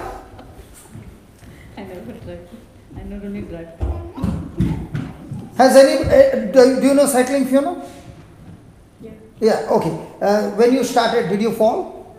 Then did you give up cycling? No. You still went ahead. Then you began to balance. Then you learned cycling. Then you could cycle with one hand. Oh, she only learned that much. Boys, did we learn to cycle with one hand? Then we began to cycle without hand. Oh my God. Yes. Come on. And then we began to cycle double seat. Then we took triple seat. Then we would even stand on the cycle. We would do all those stunts. But did we do it in the beginning? No. But when we fell, did we quit? No. That's exactly what Jesus is saying. I am at your service to teach you. Don't you quit. Because when you quit, the game is over. Yes. The devil wants you to quit. So in this 2020, no matter how many trials come, let's make a a commitment to God that God, I'm going to feed my spirit with your word and all the time depend on your service, especially in the times of a trial. I will not have a mindset of a victim but of a victor. A person who fell from the bicycle while learning and never touched the cycle again, that person was a victim. That's why he quit. But a person who is victorious is saying, hey, I fell down, but if he can do, I'm going to practice it till I master it, and now that person is a victor. Touch your neighbor and ask your neighbor, are you a victim or a victor?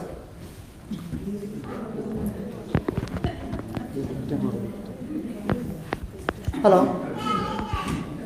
What is your neighbor saying? Victim or victor? Victim. If you are reacting, you are a victim. If you are responding, you are a victor. Anybody has ever played table tennis? Yes. Table tennis? When the person served the ball for the first time and you took the racket, did you see the ball? And you were trying to put the ball on the table. Was it happening? No. But did you quit? No. Did you practice? You know, when you see a person on the TV, any sport, it means that person went through the same thing that you are going through, but the difference is he never quit. He put all his effort, all his time, trained himself to master it. And Jesus is saying, I am with you. I will not leave you, not forsake you. No matter how many mistakes you did, I'm not going to quit. I'm at your service all the time. So let's learn from Jesus and allow him to minister to us and through us to minister to others. Praise God. Hallelujah. Hallelujah. When I came the last time, I saw this man. I saw you so many times. Okay, praise God. From the time we met, how much are you studying the Word of God? Too much. How much are you believing? All believe. Praise God. Thank you. Praise the Lord.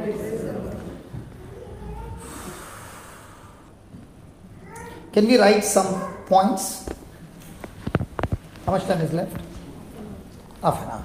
I'll just give the points and we'll continue tomorrow. We'll have some healing. 15 minutes only. Okay. Okay, just write some points. We'll continue tomorrow. What time is that Tomorrow tomorrow? it's 4 o'clock. 4 o'clock and we are going to go up till late night. 9:30. Tonight somebody else is coming. Hallelujah. Listen. And if anybody wants to meet me after the service, you can come and meet at 99 Roseberry. 99 Roseberry. Roseberry Street, 99. Swindon. Roseberry Street. Oh, 99 Roseberry Berwick Street, Swindon. So now it's gone on the YouTube. If anybody wants to come, you know the address where to come. Are you worried? Because you are getting a chance to serve. And Jesus in you is going to serve. Listen, this is not only for today, it's forever. See, somebody agreed. Amen. Hallelujah. Hallelujah. Thank you, Jesus. Thank you. Okay, write down. The further I get from the fire, the further I get from the fire,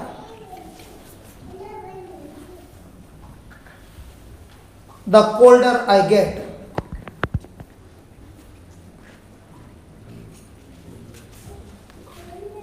Do you agree with that? In UK, you will surely agree. Because you are putting that heater, no? Hello? Yeah. In the same way, don't wait In the same way, don't wait until temptation and trials.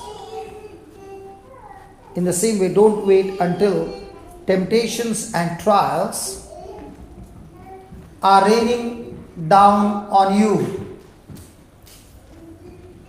Are raining down on you.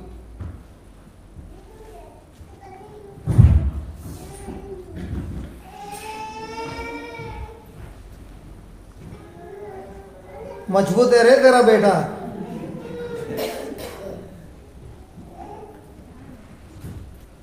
Did you hear the big sound? How much did he cry? That's all. And sometimes some delicate darlings, they fall.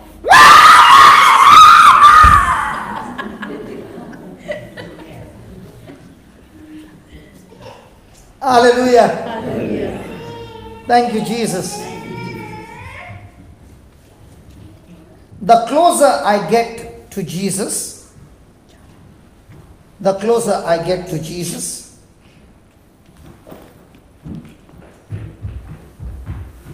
the more He can prepare me, the more He can prepare me to overcome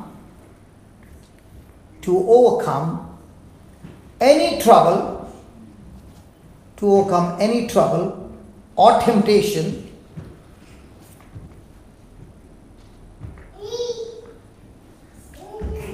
and the more on fire I become. And the more on fire I become. Praise God. Hallelujah. Hallelujah. So if you get away from fire, what will happen? You will feel cold. So when the bush fire is going on, are they moving people from that place? Yes. Why? Because if they stay there, that fire will consume them. So what is Jesus going to do? If you get closer to Jesus, what will the coach do?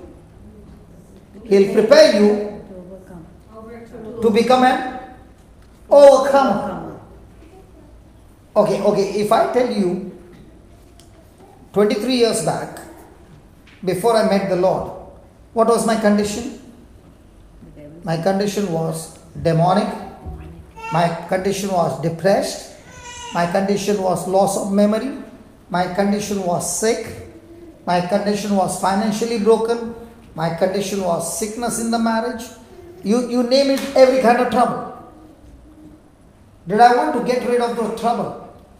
Yeah. So what did I have to do? Get closer to Jesus. So get closer to Jesus means get closer to His Word. See, many people want to get closer to Jesus without the Word. So you are on a journey of emotions and feelings and a mental thinking, but not biblical. Are you following? Yes. But when a person is getting closer to Jesus on the foundation of the Word, now that Word is challenging that person to stop reacting and respond with Love. agreeing. Agreeing. So the level to which the person starts agreeing to the Word, he is being prepared with spiritual muscles to take on the trouble that is coming against him from now on and live a life of victory. He not only experiences victory, now the person is on fire. And when he's on fire, what is he doing? He is looking at others who are in trouble and teach them the same what Jesus has taught that person. Are you following? Yes. If I've not got victory and if my life is no supernatural, can I come and teach you? No. No. Hallelujah. Hallelujah. Thank you, Jesus. So write down in capital letters, incline my ear, incline my ear to learn, incline my ear to learn the ways of the Lord. incline my ears to learn the ways of the Lord. Now this is in Proverbs 4:20. God has given us His medicine. God has given us His medicine. To do what? To get healing in any area of our life. Okay? So in Proverbs 4:20, He gives us 4 instructions. First thing He says, pay attention to my word. 2, incline your ears to my saying. 3, keep my word before your eyes. Let them not go out of your sight. And 4, let that word not escape from your heart. Let your heart be filled with His word. If a person takes this medicine, these 4 things, he says that person will find. Just put that. Proverbs. Oh, you already packed it? Good. Okay, I'll read it for you. I'm not going to, we'll learn it tomorrow. Praise God. Because he is saying, you don't understand, brother. I have to pack before the next people come. My son, attend to my words. Incline thy ears to my saying. Let them not depart from your eyes. Keep them in the midst of your heart. For they are life to those who find them. So, do you think every person who comes for a meeting like this will find life? No. Only those who did the 4 things. What's the first thing? Pay attention to the word. So that means his mind is full of what? The word. Like the man full of football. 2, incline your ears to my saying. In other words, that person is saying, Lord, no matter what happens, I'm submitting to your word. I'm agreeing to your word. I'm believing your word. 3, when he sees the trouble, and he sees the trouble with his natural eyes, but he is still looking at the trouble with the eyes of the word. So, in his mind, even though the troubles have come, he has renewed his mind and still continues to look what the Lord has said. Now, his heart is full of God's word. How do I know what's in your heart? Yes, what is in abundance will come out of my mouth. Out of the abundance of the heart, the mouth speaks. So if a person is going around and saying, hey, please pray for me, keep me in prayer, keep me in prayer, keep me in prayer. And why are you saying keep me in prayer? Because I'm sick, I'm sick, I'm sick. So what's in the heart? Sick. Sick all the time. So is the person taking medicine or poison? Poison. But if the person's heart is full of the word, then that word will bring healing. So they are life to those who find them and health to all their flesh. You will find good health not only in your body, in your relationship, in your finances, in your marriage, in your children, everything. And what's the medicine? The word. Hallelujah. Hallelujah. Thank you, Jesus. 5 more minutes? Or finished? Finished. Okay. Last line. Last line? Just last line. No explanation. Write down. I can just have knowledge. I can just have head knowledge.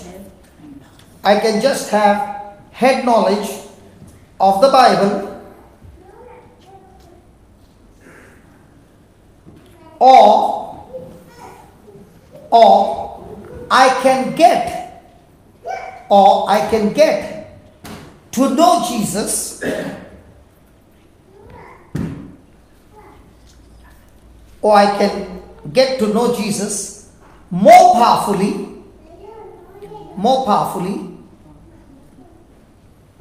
when I have passionately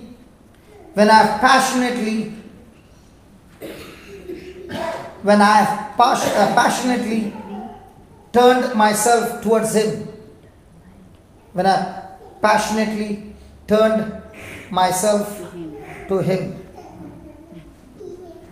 Praise God.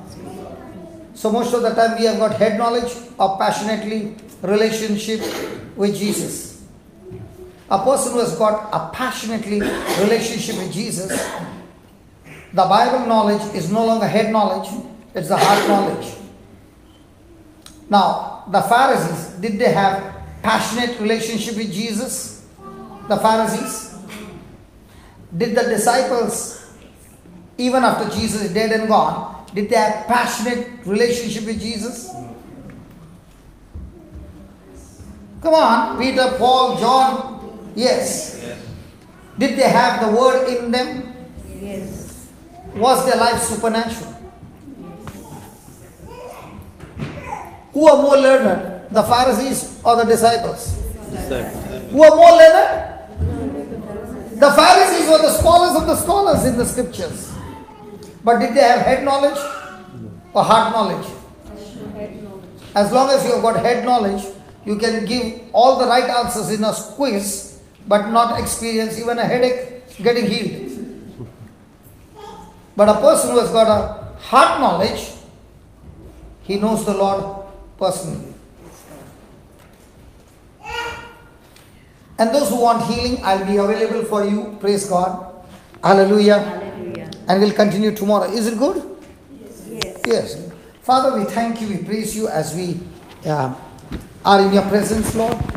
Your word is Jesus, and we want to have a relationship with you. Thank you, Lord, for teaching us that even though our dreams are being shattered, it's not the end, but it's the curve to change the direction of our life and to build us up and to make us like your Son Jesus. Thank you, Lord, for teaching us that when we react, your plans, your purposes are cancelled, but when we react, but when we respond, your plans, your purposes are replaced over our plans and purposes. And like Joseph said to his brothers, he said, what you did to me, you meant it for evil. But in spite of that, God meant it for good so that many could be delivered. My friend, the same words Jesus is saying to you, no matter who has done evil to you, that person meant it for evil. But God, Jesus, who is with you, is saying to you, respond with love, forgive, and that very thing that has come to destroy you will not be able to destroy you, but that very thing will help you and make you strong through the word, through your response, and give you victory over victory, and God's assignment and God's purpose is fulfilled in your life. The anointing that changed Joseph and all these heroes in the Bible to respond God's way, that same anointing is upon you. And that same anointing is strengthening you, helping you to change your thinking and respond God's way, so that every day of your life you shall be victorious and a blessing in the kingdom of God. The Lord has spoken to you through the burning bush. You have turned, and looking at the burning bush, God has seen your heart and has called you out of the burning bush to deliver His people out of Egypt into the promised land. Look at yourself, an ambassador of Christ, like Peter, James, John, and the disciples and the early church. And you are called in this 2020 to be an ambassador. You are an ambassador. You are a warrior to set the captives free, to declare sight to the blind, to set the oppressed and the depressed go free, to declare the Lord's favor. God has anointed you to go and proclaim the good news to the poor. With this anointing, Jesus is serving you, and it's not only serving you, but is promising you that through you is going to serve others. And in whatever service that you're going through, as Jesus is serving you He is also promising you that He will not leave you. He is with you to save you every moment of your life. We thank you, Lord, for this word from you. We believe it, we receive it, and we experience it in the mighty name of Jesus. Amen. So congratulations, soldiers. God's dreams are accomplished in your life in this year. Amen? Amen. Can you touch at least 10 people and tell those 10 people you are blessed to be a blessing to the nations. You are blessed to be a blessing to the nations. Go and tell at least 10 people. Come on, go ahead and tell 10 people. And when they are telling you, believe it by faith. Believe it by faith that you are a blessing to the nations. Hallelujah.